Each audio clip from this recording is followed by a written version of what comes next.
नमस्कार, आप देख रहे हैं वन भारत टीवी। आज की बड़ी खबर, देश की राजनीति में एक नया मोड़, एक नया समीकरण और एक बड़ा ऐलान। राष्ट्रीय स्तर पर एक नई राजनीतिक हलचल तेज होती दिखाई दे रही है।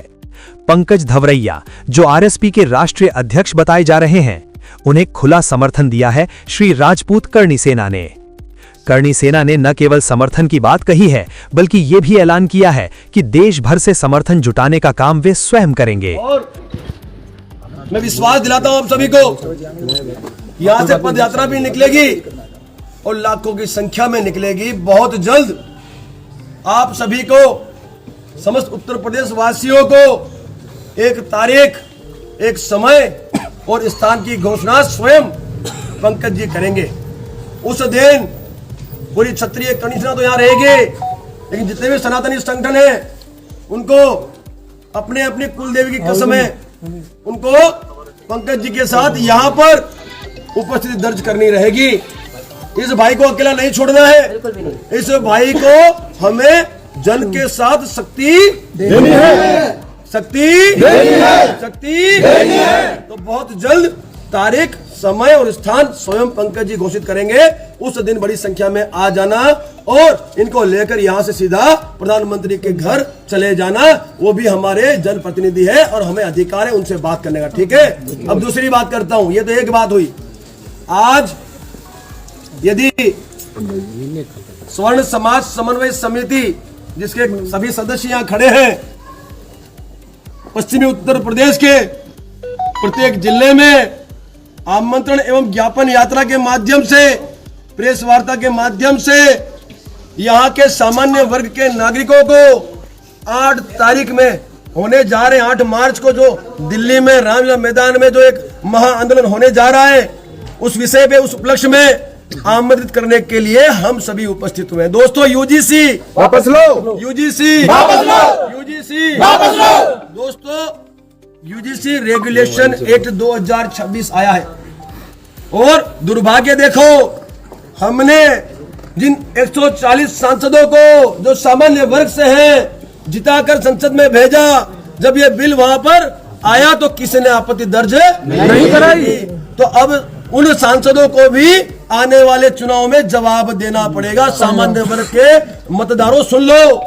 और ये पार्टियां सिर्फ और सिर्फ वोट की भाषा समझती है, वोट की चोट समझती है। हमने भूतकाल में भी दी इनको चोट, और अब तो पूरा सामान्य वर्ग है। भूतकाल में तो सिर्फ क्षत्रिय समाज था, पुरुषोत्तम रूपाला वाली घटना थी, मेरी पगड़ी की घटना थी, तब तो सिर्फ क्षत्रिय था। और अब तो ये भाजपा जो सरकार है, उसे उखाड़ कर फेंकने में हमें कोई रोक नहीं सकता। और जब क्षत्रिय इकट्ठा होकर इनकी हालत खराब कर सकता है, तो सामान्य वर्ग जब हम मैदान में आया है, तो ये जो सरकार है इसका तो जाना है। मैंने कहा, कल एक मीडिया ने मुझे पूछा कि साहब, आदरणीय योगी आदित्यनाथ जी भी बड़ा अच्छा राज कर रहे हैं उत्तर प्रदेश में, तो वो भी चले जाएंगे।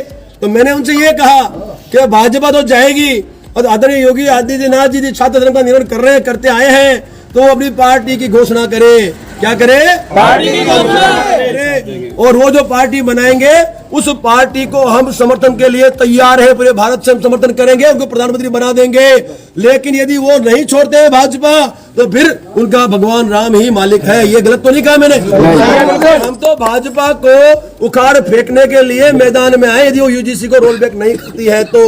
दोस्तों, यूजीसी में आपको मैं बताऊं, यूजीसी में आपके सामान्य वर्ग का कहीं उल्लेख नहीं है, सामान्य वर्ग के न्याय की बात नहीं है। यूजीसी का ऐसा गंदा कानून आया है, जिस कानून से आपके जो बच्चे हैं, जो विश्वविद्यालय में पढ़ने जाएंगे, कॉलेज में पढ़ने जाएंगे, उनका कोई भी रक्षण नहीं है। उन पर यदि किसी ने आरोप लगा दिया तो तुरंत कार्रवाई हो जाएगी, और जो निर्दोष भी छूट जाते हैं तो भी जिसने फरियाद की उस पर कोई कार्रवाई नहीं होगी।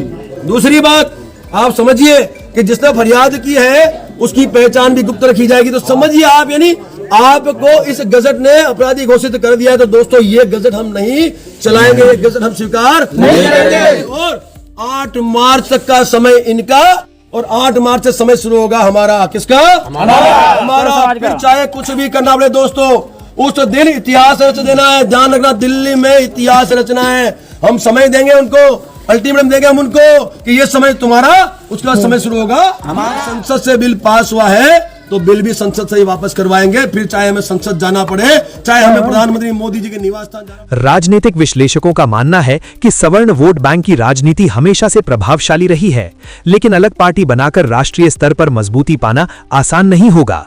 दूसरी ओर योगी आदित्यनाथ आज बीजेपी के सबसे लोकप्रिय चेहरों में से एक माने जाते हैं। ऐसे में क्या वे पार्टी लाइन से हटकर कोई बड़ा कदम उठाएंगे या ये सिर्फ बयानबाजी की राजनीति है? देश की राजनीति में अक्सर ऐसे बयान माहौल गरमा देते हैं, लेकिन असली फैसला जनता करती है। अब देखना होगा क्या ये समर्थन आगे चलकर औपचारिक गठबंधन में बदलेगा या फिर ये बयान भी राजनीति की बड़ी सुर्खियों तक सीमित रह जाएगा। आपकी क्या राय है? क्या देश में सवर्णों की नई पार्टी बननी चाहिए? क्या योगी आदित्यनाथ को अलग राह अपनानी चाहिए? नीचे कमेंट करके अपनी राय जरूर बताइए। अगर आपको ये वीडियो पसंद आया हो तो चैनल को सब्सक्राइब करें, वीडियो को लाइक करें और शेयर करना बिल्कुल ना भूलें। जय हिंद, जय भारत।